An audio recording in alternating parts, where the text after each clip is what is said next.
Sige, try daw. Di, ako to. Sige, Control V. Control V. Okay, very good. Sige, i-enter ko na si breast cancer para mapaybunta la. Bubaan ka, si breast cancer. Bubaan ka. Kay pangita na nga, may lala space sa bubaan na kuwan. Andi breast. Katanong gina no, breast cancer. Kate, assessment and diagnosis. Breast cancer. Sa puro. Yeah, pa ganay. Agi eh. Sige pa. Asok. Sige pa. Sige pa. Enter pa. Okay. Nya, backspace ang sequence. Okay. Kana, para malo makapebuntal. Oh. Saya mo sa plan and implementation na i-enter ka si HH.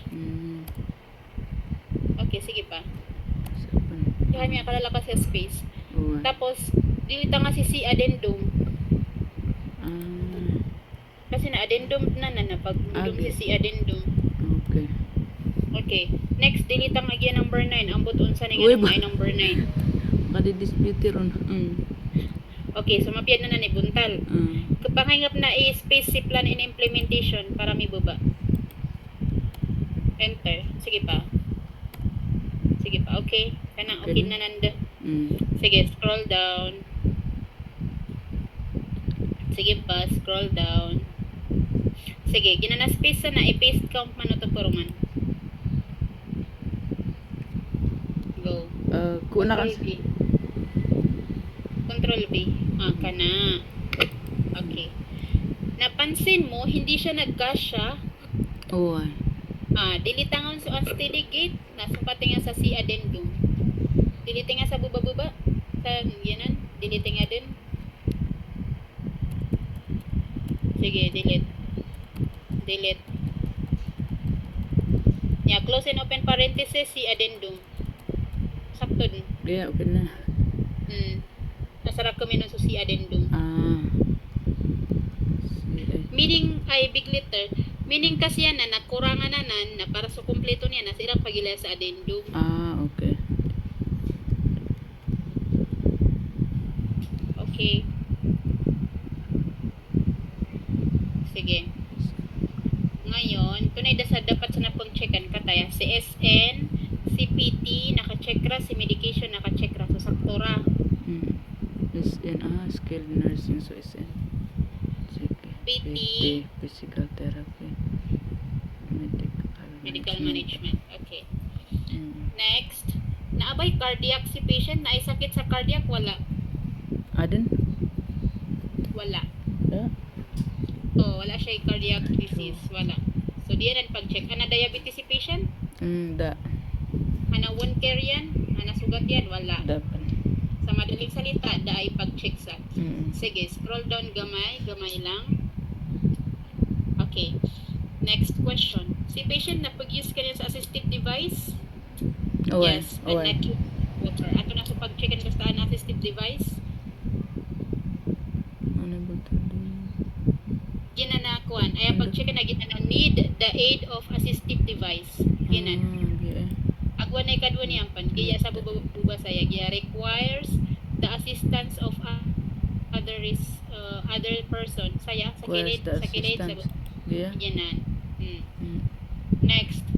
Next to na pag-check na. Ito na, ana poor ambulation of patient. Prone to fall. Yes.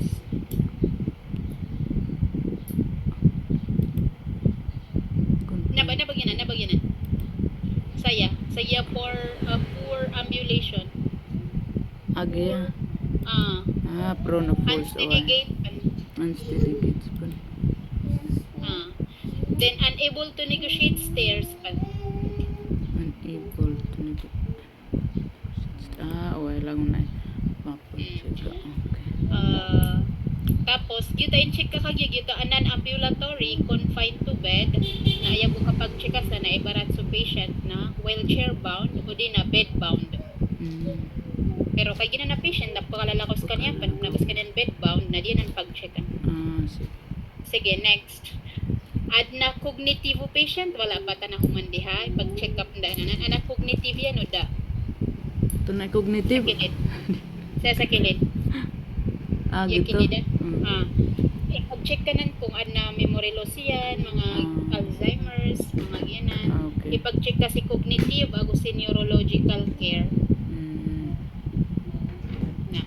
Ginana compromise mental status at nasakit yan sa Da. psychosis, mga ginan, ano da. Da. Da. So di na ipag-check. At nasakit yan na pagkatakot, Da. da. At na SOB niyan, shortness of breath, dyspnea, Dapan? da. Okay. So wala ra tayo check diha. Sige, padayon ta.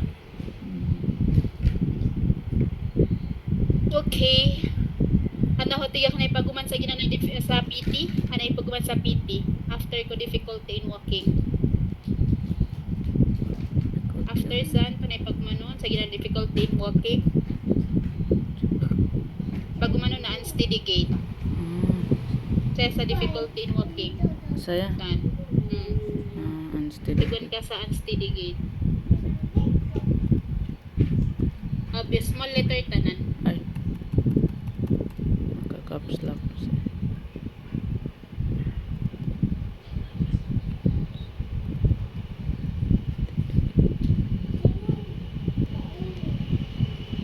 Ginano to? Suspelling yan? Tanggapan. Na kamay nga. Kama. Okay, sakto ra. Nya, kabantay ka kanang OT, kanang occupational therapy kay wala niya gi-check. So i-delete ang nakasuwat diha. Sige, delete. Okay. And then kabantay ka aside sa medical management nag-check niya si HH8 ug si MSW. Diba gi-check niya? Oo. Kaya, dapat mong i-check yan sa taas. Scroll up gamay lang. Sige pa. I-check diha, i-check si HH8, kaning home health aid, o kaning MSW. Okay. Okay, kana.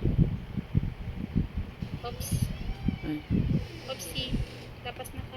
Okay. Okay, kana. Yan, na ba siya referral or wala? Referral. Da. Wala ra, wala siya gi-check. Sige. Na ba siya DME or wala? Wala ra siya gi-check niya, wala siya gisuwat, so wala ra. Sige, scroll down. Na ba siya laboratory? Wala. Da. Wala sad. Para sure ka na pungli ka nga gina na mga kuha na bakso pagila nga. Ano gyud? Gina na ba? Yung mga space sa baksa. Iya baksa. Iya mala baksa. Gina click. Gina na click. Sige, click. Wala ra no, wala. Gina kasi ako na di sila dito po. Hindi kailay susurata. Sige, sa baba. Iya baba. Ang iya pinakamatas. Sa baba. Ginan. Iya? Ginan. I-click ka. Okay, wala ra. Sige, padayon ta. Scroll down. Na siya smoking, wala. Da. Okay. Anto na ipag-check ibaraton da smoking yan. Scroll up ka sa may ito para may linga sa pag-checkan. Non-smoker. Yan na ipag-check no, non-smoker. Oo. Okay. Non-smoker si patient, diba? Oo. So, non-smoker yun. Sige, saktod na nan. Sige, padayon ta. Scroll down. Sige pa. Scroll down pa. Sige pa. Sige, scroll down. Sige pa. Okay. Oops. Ang question, na-ay pulse si patient or wala? Da. Pulse kan na no? Ana pulse si patient o da? Da. Kay na to da. Kada katsika nun. Kay da pirma o ni patient. Gitu. Kata ginana signature signature click ka naman. Click ka naman. Wala siya pirma, di ba? So walay pulse. Wala perma na gitu. Kung ana Na pirma. pulse yan. Asa nakita na pulse. Okay, sige, scroll down. Okay, diha na ta. Sige. Question is kuan na umamantibo na ana EWA patient to. So naso dapat ka sa na ipag-uncheck opposite sa taas. Opposite. gini ang walking nga, gini ang mga walking, dressing, bathing, eating, transferring, opposite ro sa poro. Gatusan ka sa poro. Awan.